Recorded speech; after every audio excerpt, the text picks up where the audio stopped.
交咗好多學費換嚟嘅經驗。GT50唔可以買太新嘅，泊尾就唔可以買太舊嘅。20年上牌62000公里，淨係得後邊噴過下漆出個3000蚊保險嘅，而家賣幾錢？498000。50萬都唔使啊！點解咁多同行收啲1、2萬公里、1、2年車齡嗰啲 GT50賣唔喐，70幾萬？你睇下我哋21年嗰啲標續泊尾萬幾錢？咁所以嗰啲價位俾我揀 Benz 先得嘅。咁但係50萬又唔同啦，亞光嘅原裝油漆，一手車主過落我哋名，咁啊揀咗 DA4 嘅，所以有無時啟動、360環車影像、柏林之星、抬頭顯示、U88啊，即係方向盤咧有啲掣你撳下嘅。咁啊後排就冇揀到4+1，所以中間係一個杯架嘅隔斷，又唔夠高檔又唔坐得人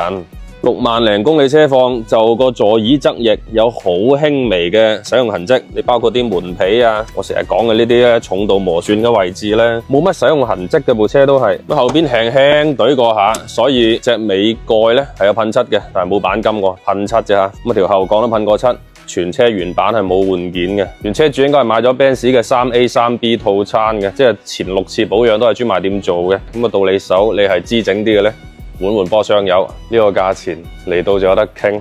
仲想點啊老友？